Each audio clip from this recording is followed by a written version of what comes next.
लालू प्रसाद से नीतीश कुमार थोड़े कमजोर नजर आ रहे हैं। यही कारण है कि बीमार को ही गोली और दवाई इंजेक्शन दिया जाता है। मोदी विरोधी गठबंधन जो है वो मोदी को हटाने की बात कर रहा है। नरेंद्र मोदी भी तो वो काम नहीं कर रहे हैं जो उनको करना चाहिए। सबसे पहले सम्राट चौधरी आ गया है, उन्होंने कहा कि 2025 के चुनाव से पहले 10 लाख नौकरी और रोजगार हम नहीं दिए तो हम वोट मांगने नहीं जाए। पनोरमा ग्रुप, जो सोचता है वो करता है। आपके अपने सपनों का आशियाना। नमस्कार, महाभारत 2024 देख रहे हैं आप और मैं विकास सिंह आपके साथ। महाभारत में आज हम आपको दिखाएंगे 3 चरणों की जो चुनाव थी वो समाप्त हो गई है, लेकिन चौथे चरण को लेकर तैयारी जो है वो जोरों से की जा रही है। और इसी क्रम में देश के प्रधानमंत्री नरेंद्र मोदी का बिहार का दौरा है। पटना में वो सड़क पर उतरेंगे, रोड शो करेंगे। वैसे में क्या कुछ होगा चौथे चरण की वोटिंग से ठीक पहले, क्योंकि पीएम मोदी का ये दौरा अपने आप में बेहद खास है, क्योंकि बिहार में पहली बार पीएम मोदी जो है वो सड़कों पर उतरकर रोड शो करने जाएंगे। वैसे में कयास लगाए जा रहे हैं कि जो 5 सीट पर वोटिंग होनी है वो गई। हम आपको बता दें कि अब बाबा से हम जुड़ेंगे, बाबा से बात करेंगे इन तमाम मुद्दों पर। और बात करते हुए सीधा हम बाबा से जुड़ते हैं। बाबा, महाभारत 2024 में पीएम मोदी का बिहार का दौरा, सड़कों पर उतरना, रोड शो करना अपने आप में खास है, तो क्या ये 5 सीटों पर प्रभाव डालेगा? देखिए, होता क्या है ना कि जो सत्ता में दल होता है या गठबंधन होता है उसके लिए बहुत सारे गिरबांधे होते हैं। बिल्कुल, रैलियों का तय होना और चुनाव होना, चुनाव तो देश के अलग अलग हिस्सों में हो रहे हैं। 90 से ज्यादा सीटों पे चुनाव हो रहे हैं 13 तारीख को। लेकिन प्रधानमंत्री का बिहार पर विशेष फोकस कुछ न कुछ कहानी जरूर कर रहा है। अगर इस कहानी को हम लालू प्रसाद से जोड़ करके देखें या फिर नीतीश कुमार और लालू प्रसाद के बीच की कड़ी को जोड़ करके देखें तो इसमें यही लग रहा है कि कहीं ना कहीं इस बार लालू प्रसाद से नीतीश कुमार थोड़े कमजोर नजर आ रहे हैं। यही कारण है कि बीमार को ही गोली और दवाई इंजेक्शन दिया जाता है। तो वही इंजेक्शन, दवाई और गोली नरेंद्र मोदी है। आपने देखा होगा कि इस बार जो 2024 का चुनाव है उसमें कोई मुद्दा नहीं है, सिर्फ एक मुद्दा है। मोदी विरोधी गठबंधन जो है वो मोदी को हटाने की बात कर रहा है। बाकी सब चीजें समझिए कि सिर्फ उसमें नहीं होता है कि आप मोटरसाइकिल खरीदे तो थोड़ा इधर फुदेना लगा दिए, थोड़ा उधर फुदेना लगा दिए, थोड़ा सा ग्रिप बदल दीजिए, थोड़ा सा झंडी पताका लगा दीजिए, ये अलग चीज है। लेकिन मोटरसाइकिल उससे थोड़ा चलता है, वो शोभा के लिए होता है, सुंदर दिखने। वैसे ही बाकी सारी चीजें गौण है। जैसे आपने आरक्षण की बात सुनी होगी, आपने सुना होगा कि संविधान खतरे में है। आपने ये भी सुना होगा कि अब इसके बाद अगर मोदी जीत गए, प्रधानमंत्री बन गए तीसरी बार, तो इसके बाद से चुनाव ही नहीं होगा। ये सारी बातें कहीं ना कहीं इस चुनाव को प्रभावित करने के लिए और नरेंद्र मोदी के खिलाफ एक माहौल बनाने के लिए किया जा रहा है। लेकिन नरेंद्र मोदी भी तो वो काम नहीं कर रहे हैं जो उनको करना चाहिए। हालांकि अगर नियमों के हिसाब से देखें तो बहुत सारे परिवर्तन हुए हैं इस 10 साल में, और मजबूरी भी है करना, क्योंकि आप नहीं कीजिएगा तो करिएगा क्या? आप बैठ के तो रह नहीं सकते हैं। अगर बैठ के रहिएगा तो आप ऑटोमेटिक एक्सपोज हो जाइएगा। तो कुछ चीजें जो है वो बदल तो जरूर रही हैं। इसमें से कुछ चीजें हैं जो आपको नजर आ रही हैं, कुछ देखने नहीं दिया जा रहा है, कुछ आपसी द्वेष क्लेश के कारण नहीं हो पा रहा है। अब जैसे नीतीश कुमार अगर नरेंद्र मोदी के विरुद्ध रहेंगे तो क्या लगता है केंद्रीय योजनाओं को बिहार में लागू करेंगे क्या? बिल्कुल नहीं। नीतीश कुमार पर अक्सर आरोप लगता है। आज एक साथ रहने वाले जितने भी ये 5 पांडव हैं एक दूसरे पर जबरदस्त आरोप लगा चुके हैं। लेकिन इन सबसे आगे अगर बढ़ते हैं तो जब चुनाव हुआ है, पहले, दूसरे, तीसरे और चौथे राउंड में जो होने जा रहा है, इन सभी चुनाव के ठीक पहले नरेंद्र मोदी बिहार आए हैं। और इसका मतलब है कि बिहार बहुत बड़ा हॉट सीट बना हुआ है। बिहार ही इस बार मुस्तकबिल का फैसला करने वाला है। बिहार जो परिवर्तन करेगा, बिहार से जो परसेप्शन उठ के जाएगा वो कहीं ना कहीं प्रभावित करेगा। आपने देखा होगा कि जैसे ही तेजस्वी यादव ने पहले और दूसरे राउंड में ये कहा कि 17 साल बनाम 17 महीना मैंने नौकरी दिया, भले ही वो कलम साइन करने वाला नीतीश कुमार का, भले ही वो योजनाएं एनडीए सरकार के समय ही पास कर दिया गया, लेकिन जब स्टेज पे नौकरी बांटी जा रही थी तो उस पर 3 शख्स थे। एक जो इस पूरे फाइल पर साइन किए हैं नीतीश कुमार, एक जिसने 2020 में ये कहा था कि मैं 10 लाख सरकारी नौकरी दूंगा, और तीसरा शख्स वो जो इस पूरे प्रक्रिया का हिस्सा था, के पाठक। आपने देखा होगा कि न नीतीश कुमार की जय जयकार हो रही थी, न तेजस्वी यादव की जय जयकार हो रही थी, और जय जयकार किसकी हो रही थी? के पाठक जिंदाबाद, के पाठक अमर रहे, फलान ठिकान, ये सब कहा। के पाठक का जब जब नाम लिया गया, और खुद मुख्यमंत्री नीतीश कुमार ने कहा कि काफी पॉपुलर हो गए हैं के पाठक जी, देख रहे हैं आपको लोग कैसे चेयरअप कर रहे हैं। ये अब के पाठक कहने लगे इस नौकरी को हमने दिया, तो क्या उसके बदले में वो बिहार के उप मुख्यमंत्री, मुख्यमंत्री और प्रधानमंत्री कुर्सी बैठ जाएंगे क्या? वो एक अधिकारी है, उनका कर्तव्य है, काम है।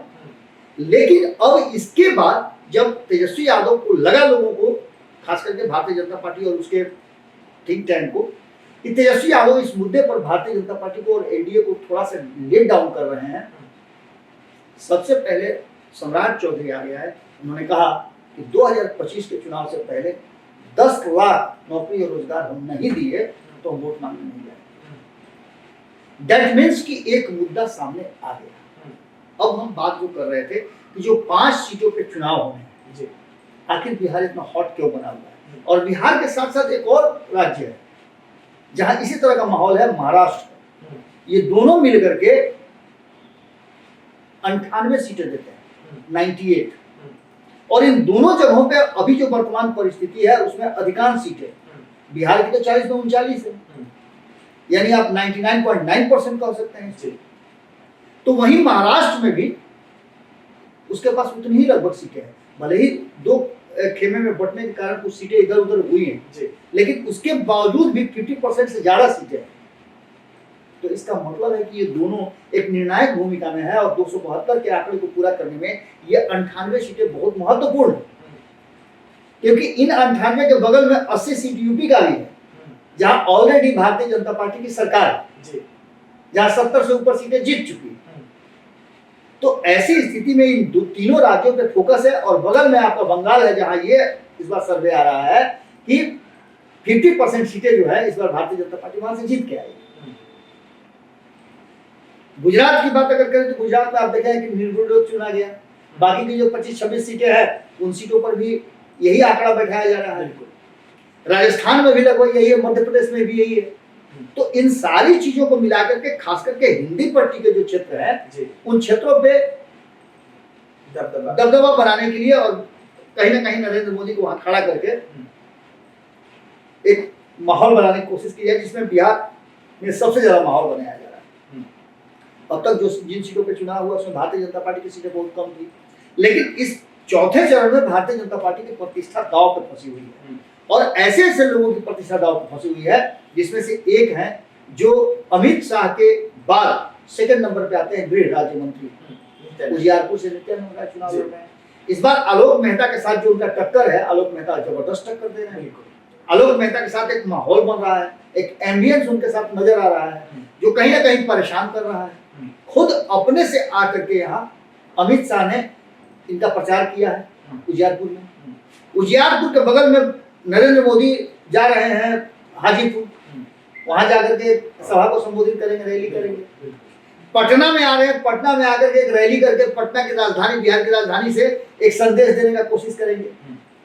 ये सारी चीजें कहीं ना कहीं इस बात की तरफ इशारा कर रही है कि भारतीय जनता पार्टी बिहार में अभी भी आश्वस्त नहीं है, और इसका कारण जानते हैं सबसे बड़ा क्या है? वो वोट है। भारतीय जनता पार्टी और एनडीए के वोटर जो है, चिराग पासवान के वोटर टर्नआउट कर रहे हैं, लेकिन बाकी के जो दल है उनके वोटर अभी टर्नआउट नहीं कर रहे हैं। कुशवाहा के वोटर असमंजस में है, उपेंद्र कुशवाहा को दें, राजाराम कुशवाहा को दें, कि उधर अभय कुशवाहा खड़ा है उनको दें, कि उधर से राजेश कुशवाहा खड़ा है इसको दें। राजेश कुशवाहा, उपेंद्र कुशवाहा, फलाने कुशवाहा, ठिकाने कुशवाहा, ये सारे कुशवाहा को एक जगह रखिए और एक पलड़े में नरेंद्र मोदी को रखिए। अगर जो कुशवाहा नरेंद्र मोदी के साथ खड़ा है उस कुशवाहा पर ज्यादा लोग फोकस करेंगे। बिल्कुल, अगर नरेंद्र मोदी उनको बढ़िया से समझा दिए तो। बिल्कुल, उपेंद्र कुशवाहा ने कई बार हमारे साथ भी बातचीत के दौरान कहा है कि इस बार का चुनाव जो है वहां की काराकाटी जनता लड़ रही है और नरेंद्र मोदी लड़ रहे हैं। अब जनता और नरेंद्र मोदी के बीच में हम कहाँ हैं, या दूसरा तीसरा कोई कहाँ आता है। उन्होंने ये भी कहा है, जब आज हम ये खबर कर रहे हैं तो उनका नामांकन चल रहा होगा जी। और इस प्रक्रिया के तहत उन्होंने साफ साफ कहा है कि आपने 2014 में मुझे मौका दिया, उस मौके में कितना मैं खरा उतरा ये हम नहीं जानते, क्योंकि ये आंकलन आम जनता करेगी जो हमने उनको यहाँ से जिता करके भेजी थी। लेकिन 2019 से लेकर 2024 तक जो लोग यहाँ थे वो क्या किए और मैंने क्या किया था, इसका आंकलन आप कर लीजिए। अगर लगता है कि हम कुछ बेहतर कर पाए थे 2014 से, तो आप हमें वोट दीजिए, क्योंकि अब हमारे पास एक और मौका है और वो है नरेंद्र मोदी अब पूरी तरह से 10 साल में स्थापित हो गए हैं। जो जो छोटा छोटा काम था, जो सड़क पे लाना था, जैसे मकान बनने से पहले आपने देखा होगा कि पहले जमीन को चारों तरफ से घेरा जाता है, प्लिंथ बनाया जाता है, पिलर उठाया जाता है, तब छत ढाला जाता है। तो ये सारा चीज हो गया, अब छत ढालने की जरूरत है। यानी आम जनता की आवश्यकताओं को, उनकी जरूरतों को पूरा करने के लिए जो नरेंद्र मोदी अब तक करते आए हैं उसको और बेहतर कैसे किया जाए, अब इसका समय आया है। और ये तभी हो सकता है जब आपका सांसद केंद्र की सरकार से जुड़ा हुआ हो, वो ज्यादा काम करा सके।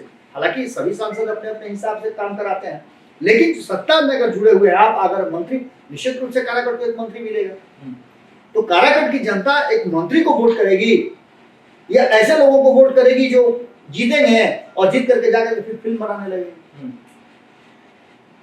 फिर वही नाच गाना, फिर वही काम शुरू हो जाएगा, क्योंकि वो उनके कमाई का जरिया है। और दूसरा चीज कि वहां उनको ज्यादा सेटिस्फेक्शन मिलता है बनिस्पत आम जनता। ये भीड़ देख करके आप अंदाजा नहीं लगा सकते हैं कि वो आए हैं तो यहाँ कारागढ़ में वो कमरा लेकर के वहां बैठ करके या सभी लोगों को घर घर से बुला करके या किसी दरवाजे पर जाकर के आगे से जा रहे हैं कि क्या हो चाची, उस तरह से जाकर के वहां किसी तरह का कोई प्रसार करेंगे या लोगों को फायदा या तमाम स्टार को उतार लीजिए, उतार ले। अब ये सारी चीजें आपने बेगूसराय में देखा होगा, कन्हैया कुमार कई दिन गए चुनाव लड़ने के बाद बेगूसराय में कन्हैया कुमार किसी ने देखा है? बस चुनाव जीत जाते तभी आप बेगूसराय के होते हैं, वहां का बेटा होते, वहां के दामाद होते, वहां के नाती होते, वहां का पोता होते, यही होता है। आज ननिहाल बताने के लिए, घर बताने के लिए कई लोग वहां तैयार हो गए हैं, लेकिन कारागढ़ की जनता ने पसंद किया है। अब ये सारी चीजें प्रभावित करेंगी, यानी कि नरेंद्र मोदी एक फैक्टर है जो 12 और 13 तारीख को जब बिहार के पटना और हाजीपुर में रहेंगे तो निश्चित रूप से 5 सीटों पे दरभंगा, उजियारपुर, बेगूसराय, समस्तीपुर और मुंगेर में जो चुनाव हो रहे हैं उसको प्रभावित करेंगे। इससे पहले आपने देखा होगा मुंगेर गए थे, ललन सिंह का चुनाव प्रचार किया था, एक बार फिर से उसको रिकॉल करेंगे। जैसे आप साल भर पढ़ते हैं तो परीक्षा के समय उसको फिर से एक बार रिवाइज करते हैं, तो वही रिवीजन करने के लिए आ रहे हैं। पूरा साल तो पढ़े हैं, लेकिन रिवीजन करने के लिए नरेंद्र मोदी आ रहे हैं कि मुंगेर हम गए थे, ललन सिंह जी बहुत अच्छा काम कर रहे हैं, उनको वोट दीजिए। शांभवी चौधरी इस देश की सबसे युवा नेता बनने जा रही है, सांसद बनने जा रही है, मेरी बेटी है, इसको वोट दीजिए, जिताइए। इसको फिर से रिकॉल करने आ रहे हैं। उजियारपुर में आपने देखा होगा कि किस तरह से हमारे गृह मंत्री अमित शाह जी आए और उन्होंने कहा कि वो इनको नित्यानंद राय जी को और भी बेहतर दिया जाएगा, बिहार के लोग अगर इनको जिता के भेजते हैं तो निश्चित रूप से उनको, उनके लिए फिर से रिकॉल करेंगे, फिर से एक नया ताजा करेंगे यादाश्त। इसके अलावा अगर बात करें दरभंगा की तो गोपाल जी ठाकुर, यहाँ भी माहौल तैयार होगा। ये सारी चीजें घुमा फिरा करके बेगूसराय में आपने देखा होगा गिरिराज सिंह ने साफ कर दिया कि मेरा अंतिम पढ़ाई है, हमसे जो कुछ भी लेना है, आपको इस क्षेत्र का विकास करना है, इस बार हम सारा पूरा कर देंगे जो कभी बेसी लग रही है। क्योंकि 5 साल तो हमको समझने ही में लग गया बेगूसराय। घर को अच्छी तरह समझ सकता है, लेकिन हितनाता के गांव को कितना समझ सकते हैं? हितनाता के गांव में तो 1-2 दिन आप जाते हैं ना, कोई फंक्शन हुआ तो गए, मिलने जुलने के लिए कभी गए, 1 दिन, आधे दिन 2 दिन रह गए। लेकिन अपने गांव को आदमी रहता है ना, तो गांव में पता है कि चाचा है, फूफा है, काका है, नाना है, इनका घर है, उनका घर है, इनके घर में खप्पर है, इनके घर में टूटा हुआ है, इनके घर में पानी है, इनके घर में नाली, ये सारा चीज आप जानते हैं ना। वैसे ही अब ये जो नेता है जान गए हैं कि किसके यहाँ क्या कमी है, तो ये पूरा करेंगे। इन सारी चीजों के साथ साथ जो सबसे महत्वपूर्ण बात है कि बिहार में अब तक 6 रैली जो है वो नरेंद्र मोदी कर चुके हैं, अभी और कई प्रस्तावित 12-13 रैलियां हैं। इनमें से 13 मई को जो वो रैली करेंगे वो लगभग 5 सीटों के चुनाव के बीच में हो। 12 तारीख को जो करेंगे वो पूर्व संध्या होगी वोटिंग। तो ऐसी स्थिति में अब तक जो उन्होंने किया है उसमें से अधिकांश वैसी सीटें रही हैं जिन सीटों पे एनडीए के घटक दल के साथी रहे हैं। अब इस बार उनको अपने घटक दल यानी भारतीय जनता पार्टी के नेताओं के लिए चुनाव प्रचार करना है और इसके लिए कहीं ना कहीं पूरी तैयारी कर ली है। अब अगर आप इसको इस तरह से देख सकते हैं कि क्या इससे प्रभावित होगा, तो एक तरफ तेजस्वी यादव जो लगातार आपने देखा होगा कि आप बहुत बढ़िया कपड़ा खरीद के ले आए, दर्जी के पास लेकर के जाए, तो दर्जी सबसे पहले क्या करता है, उसमें कैंची भिड़ा के काम करता है। जितना भी थान खरीद करके ला रही है भारतीय जनता पार्टी, आज तक उसमें कैंची भिड़ा करके तेजस्वी यादव काटते रहे। अब बाद में कुर्ता बनेगा वो अलग बात है, बाद में पैंट सिलाएगा वो अलग बात है, लेकिन अभी तो उन्होंने काट दिया है। वही स्थिति है और उस स्थिति से निपटने के लिए नरेंद्र मोदी का होना जरूरी है। नरेंद्र मोदी पूरी तरह से रॉ में है और जिस तरह से नरेंद्र मोदी ने ये कहा है कि 400 के पार, मोदी पर भरोसा कीजिए, मोदी की गारंटी है। तो इस बार नरेंद्र मोदी वास्तव में बिहार के लोगों को गारंटी देने आ रहे हैं, भरोसा करने की बात कर रहे हैं और उस भरोसे पर कितना वो खरा उतरते हैं ये तो तब पता चलेगा जब उनको सीट जिता करके भेजा जाए। लेकिन इससे पहले भी कई ऐसी योजनाएं, कई ऐसी रणनीतियां हैं जो अब लोग ये बात कहने लगे हैं, चाहे किसी भी जाति धर्म संप्रदाय को हो, वो ये कहने लगे हैं कि नहीं पिछले 10 साल में काम तो हुआ। तो ऐसी स्थिति में आप समझ सकते हैं कि जब किसी प्रोडक्ट को आप देखते हैं प्रचार करने वाले व्यक्ति, जैसे अमिताभ बच्चन प्रचार करते हैं ऑल इन वन, वो दलमोट सेव दलमोट होता है, लोग कहते हैं सेव दलमोट मिक्सचर उसे बोला जाता है शायद अंग्रेजी में। तो उस मिक्सचर को प्रचार करते हैं। अगर वही मिक्सचर का पैकेट लेकर के आपके पास खुद चले आए तो क्या कीजिएगा, आपकी खुशी का कितना ठिकाना होगा। अब तो आप फैन हो जाइएगा और ऑल इन वन के सिवा दूसरा कुछ नहीं कर लीजिएगा।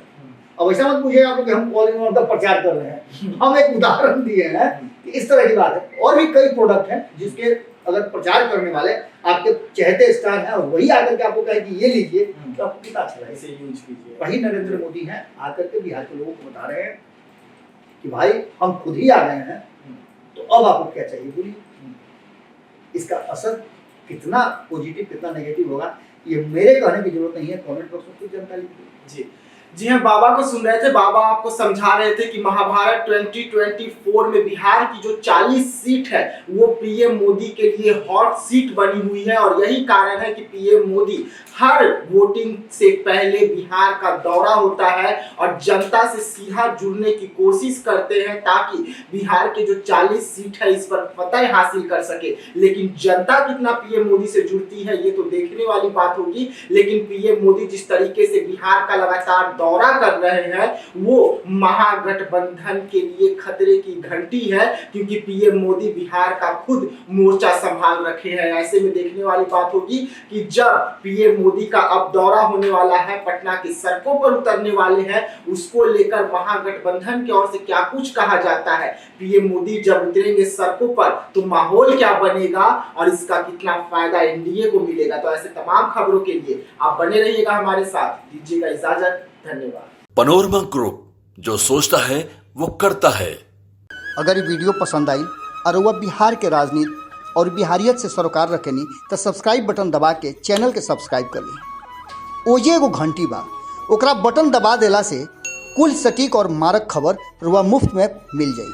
अगर रुआ पत्रकारिता के हमनी के नया प्रयोग में सहयोग कर चाहतानी तो ज्वाइन बटन दबा दी। पेटीएम नंबर नोट कर ली 9386816700। धन्यवाद।